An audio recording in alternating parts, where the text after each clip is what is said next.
Chapter 1 From the Top. Okay, so I'm not sure where to even start with all this. I guess I'll just start from the very beginning. I lived in a small town in central Kansas for my entire life and never really had much of any plans on leaving. I stayed in a decent sized house with my closest family members. It didn't start out this way, but eventually we were at the point where it was myself, Mom, my sister Annabelle, and her husband Sam, and my cousin Ocean and her husband Hunter, all living in the same house. At the same time, my grandma, grandpa, and my uncle Jimmy lived right across the street from us. It was nice having everyone I loved so close to me. There were exceptions as well, since my older brother Stellan was more of a free-spirited type and wanted to be his own person. He lived in a college town about 2.5 hours away with his girlfriend, which we had hoped soon enough would be his fiancée. I worked 2 shit jobs trying to save up enough money that I could pay off all my debt that I had accrued over the years of not managing money the way that I should have. My first job was a pretty run-of-the-mill working in the kitchen in the mornings for a small family-owned carry-out place. The second was a security gig in the town over that was somehow even smaller than the town I currently lived in. I would get up at 11 to get ready for my security job and leave straight from there to the kitchen job. Between the two, I had only enough time to go home and get a decent amount of sleep until the weekend, which I would almost always spend the majority drinking or smoking to try and act like everything was going great in my life. Anyways, enough of that sulking, depressing shit. For now, at least. Now that you know the basics of my life, let's get to the night that it all happened. It was maybe a Tuesday or Wednesday night. I can't quite remember. Not that really matters. I was at my security job doing my patrols as usual, slacking off, taking some smoke breaks, all the while trying to make it look like I was doing a better job than I actually was. I got to the point where I was patrolling that I had to do my nightly perimeter check. So I started to drive the golf cart around the perimeter of the facility that I was supposed to be securing. What a joke. I eventually drove to what we called the shipping gates. It wasn't out of the ordinary to see people, trucks, and cars around this gate since the employees for the factory would park here, as well as semis that were here to load and unload parts or machinery or whatever. I walked up to the camera pole to scan my checkpoint for that gate when all of a sudden, some guy slammed up against the chain link fence behind me, scaring the absolute shit out of me. I flipped around fast enough to give myself whiplash. The fence was maybe a couple feet away from me, if that. I was close enough I should have been able to make out this guy's features, but it was so dark out there that his face was shrouded by darkness. Fucking creepy. I've always had social anxiety, so talking to strangers was hard enough for me, and to add on top of that, this guy is scaring the ever-living shit out of me, which was embarrassing on top of everything else. I managed to scrape myself together and speak to the guy still pushing up against the fence. Can I help you, sir? Are you here for a delivery? Receiving doesn't open until about 5:30 in the morning. He didn't respond to any of my awkwardly phrased questions, except maybe pushing slightly harder against the chain link fence. Okay, I whispered under my breath. Well, you can wait out here in the parking lot, and in the morning you can use the phone in the booth over there to call receiving, and they can let you in the gates. Still, he didn't respond. I decided, fuck it. I've used up enough of my social courage trying to talk to this crackhead, so I turned around and started walking back to the golf cart to drive off. About 2 seconds after I turned around, I nearly shit my pants again.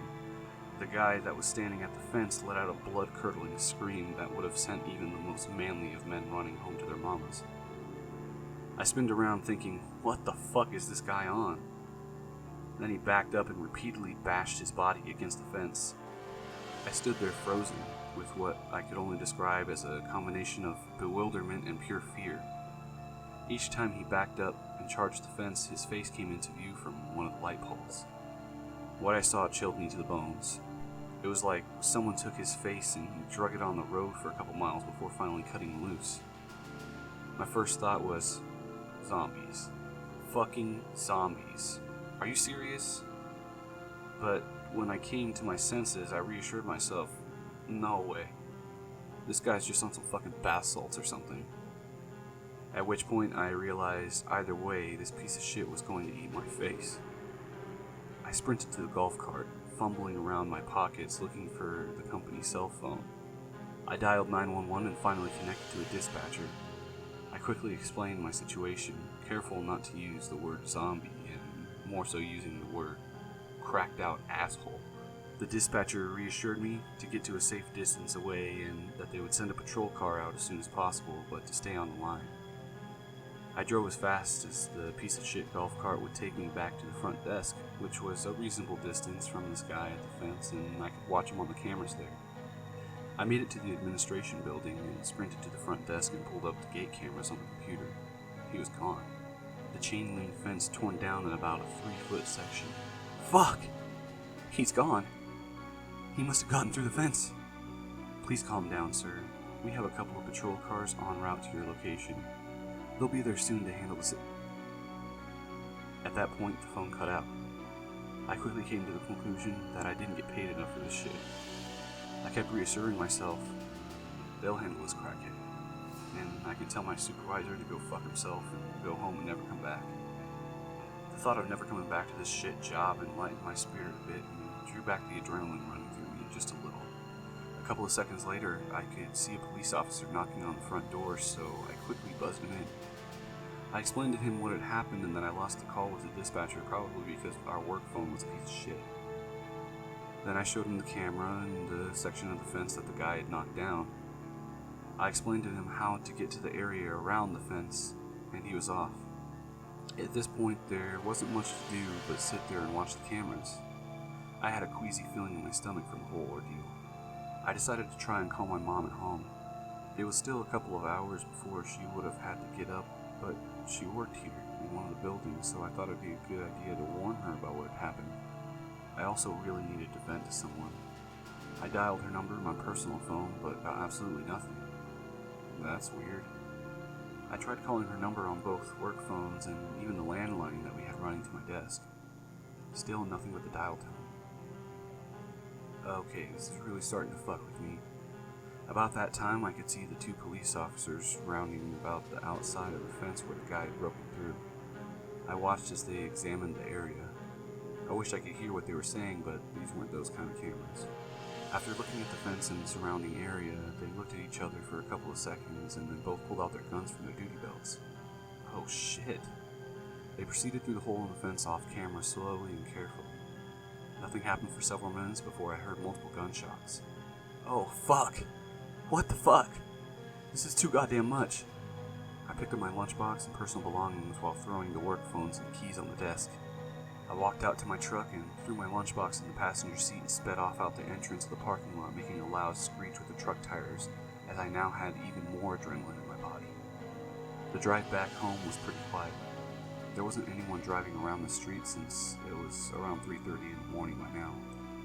I contemplated whether I had made a mistake by walking out. I mean, I still had bills to pay, and working in the kitchen wouldn't pay them on its own. I tried to reassure myself. No, it's okay. Everyone has their limits. Nobody can be mad that you walked out. That whole situation was fucked.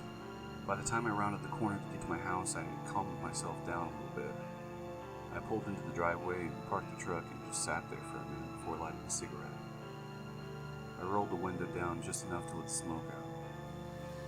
As I was sitting there in silence, I noticed an awful smell creeping in from outside. This wasn't necessarily out of the ordinary for Kansas, since there's tons of livestock kept around the outside of town, but it was enough for me to put out my cigarette. I rolled the window down further until I could stub my smoke out on the glass of the side view mirror. Just as I had put it out, I noticed something in the mirror moving fast. What the fuck is that now? I started rolling the window up with my left hand and grabbed my hunting knife that I kept in the truck with my right hand. I had the window maybe halfway up before some woman grabbed the top of it and just fucking pulled on it and shattered the glass. I pushed back towards the passenger seat as I slashed and kicked on the woman's face and arms. She was simultaneously pulling me back towards her while also climbing further into the truck window. I thought to myself, is this how I die? Some fucking crack baby with super meth strength eating my face? No. Not today, motherfucker. I pulled my leg back, aiming up a kick with as much strength as I could manage. It knocked her back enough that I could pick myself up to reach forward, and I stuck my knife deep into the side of her neck. Maybe this was just the massive amount of adrenaline, or maybe I was just tired and it was dark, but I could swear in the moonlight of the night I could see a surprised expression on her face. It was like she wasn't expecting me to be the one that ended her. As she started slumping over the car door through the window with blood spewing out of the fresh wound that I had just created, I could only think of one thing to say. Fuck you, you motherfucking piece of shit cunt. I then opened the passenger door and fell out onto the concrete first, then rolling out onto the grass next to our driveway. I laid there for maybe a few seconds before hopping back up. I looked back at the truck. The driver's side window shattered, with the tattered body of some woman hanging through, bleeding all over the front seat of my grandfather's truck. My first thought was, my grandpa's gonna kill me. Then the reality of the situation hit me like a brick wall, going 80 miles an hour. I had just killed someone. Some poor woman that was too cracked out to know what she was doing, and I ended her life. I threw my hunting knife on the passenger seat of the truck and started to close the door when I thought I saw her arm move ever so slightly. I froze in place and studied her limp body up and down, what I could see at least. For what seemed like an eternity, I watched her, looking for even the smallest movement. In reality, it was probably only a minute, if even that. Eventually, I started to, as slowly as possible, open the door to grab the knife that I had so ingeniously thrown back onto the seat. Just as I grabbed the handle of the knife, now slippery with the woman's fresh blood, she lunged towards me, throwing us both on the ground to the passenger side of the truck. My eyes had closed mid-flight, bracing for the impact of hitting the hard ground for a second time in the last few minutes. Once I opened my eyes, I fully expected to see a thrashing woman taking chunks out of my face. But what I saw was the once surprised look again. Somehow, when she lunged at me, I managed to pull the knife up to her face, and when we landed on the ground, I had driven the knife through her eye all the way to the hilt. What the fuck? I threw her lifeless body off of me, any sense of guilt now gone as I realized that she was no longer a person. I pulled the knife from her eye socket, now an abyss from what used to be there. For good measure, I took the heel of my steel-toed boots and curb-stomped her head until it was barely recognizable. In hindsight, this scene makes me look pretty psychotic, but if you had gone through what I just went through, then you'd be wanting to make sure that the bitch was dead too. I grabbed my lunchbox and the sheath for my hunting knife, putting it on my belt and wiping the majority of the blood off of it before resheathing it. I sprinted to the front door, swinging the screen door open, almost slamming it against the half wall of the porch behind it. I grabbed the door handle and twisted it as hard as I could. Locked. God damn it, Annabelle, why do you always lock the door on me? This is not the time. I grabbed the hide key under a porch bench and unlocked the front door while keeping my head on a swivel, looking up and down the street for any movement. Finally, I unlocked the door and bolted through, and I slammed it behind me, locking the handle as well as the deadbolt. After taking a deep breath, I threw my security jacket and pants off since they were covered in blood. I still had a hoodie and jeans on underneath, and I slipped my tennis shoes on before running into my mom's room, busting down the door like a SWAT team. She jolted up, obviously scared from me bursting in the room. "What the hell?" she screamed. "Keep your voice down, please. Is everyone home? Where are they?" I explained everything that had happened to me over the last hour. "So you're telling me that there's zombies out there?" She had a very judgy look on her face. "Listen, if you don't believe me, then just look outside at the dead motherfucker that tried to eat me. I mean, I still have some of her fucking blood on me, for Christ's sake." Okay, relax, I believe you." The sigh of relief was more of a sigh of, this is really happening then. It's like I was half expecting her to say, "What body? What blood? There's nothing out here." It was all like a bad nightmare. Part of me wanted to know that my mind had just made it all up, but I wasn't that lucky. We need to gather everyone up and keep them inside the house. They need to know what's going on, and they need to take this seriously. One by one, my mom and I gathered everyone up in the house. I stayed to talk to my sister and cousin and their husbands while my mom ran across the street to my grandparents to bring them back here. I figured she would have an easier time convincing them to leave their house than I would. I explained everything to my family, and of course they all looked back at me with a "why the fuck did you wake me up for this" kind of expression. Obviously they didn't believe me. "You know what? Fuck it. If you don't believe me, then let's all go outside and look at the bitch on our grass. Any takers?" I started walking towards the front door, and the rest of them all just stood there looking at each other before finally following me. "Take it slow and be quiet." We look at it, and we come back inside. No arguing. They all nodded in agreement, to at least amuse me. I took them out the front door to look at the body of the woman that I had killed a couple hours previously. As we rounded the corner of the truck, she came into view of the early morning sunlight. I heard a few gasps and what the fucks under their breaths. Okay, so you believe me now? Let's go back inside. Nobody argued after seeing the proof still oozing cranial fluid onto our lawn. At this point, I convinced everyone to start preparing. I set up Sam and Hunter on barricade duty to find anything and everything to push against the doors and windows for now. Annabelle and Ocean were responsible for taking all of our food, consolidating it in one area, and taking inventory to see what we had to work with. Meanwhile, I had no idea how things were going across the street, so I set off toward my grandparents' house. After I closed the door behind me, I heard Sam lock the bolts as instructed. I tried my best to stay low as I crossed the street. I made it to the front door and knocked, and frantically looking back and forth down the street. Finally, my mom answered the door and let me in. I locked the door behind me, and when I turned around, I could see my grandparents going through the house gathering various items that they were packing up. I turned to my mom and asked her what they had said once she explained everything to them. Well, it took a while, but I finally convinced them that they weren't safe here and that they needed to stay with us. I felt horrible about having to get them to leave their home of over 50 years, but there just wasn't any way that we could keep both houses safe for long. Try to have them only pack essentials. We won't have a ton of time to get everything from over here to the house safely and quietly. She nodded and then went off to help them pack and mitigate what was important and what wasn't. I walked to the staircase and went down to my uncle's suite, as we call it. When I opened the door to his rooms, I could see that he was loading and packing a variety of firearms, from shotguns to rifles to handguns of every caliber. I'll need a few of those to set up a couple people to pull security while the rest of us carry whatever supplies we can across the street. It felt weird to be a kind of self-appointed leader, telling everyone what to do, thinking tactically to keep everyone safe and alive. It just happened naturally. I was the only one that had a real idea of what was going on, since the others hadn't seen one of those things other than the one that I had already killed. It was a lot of weight on my shoulders to try and make sure that everyone was going to stay alive.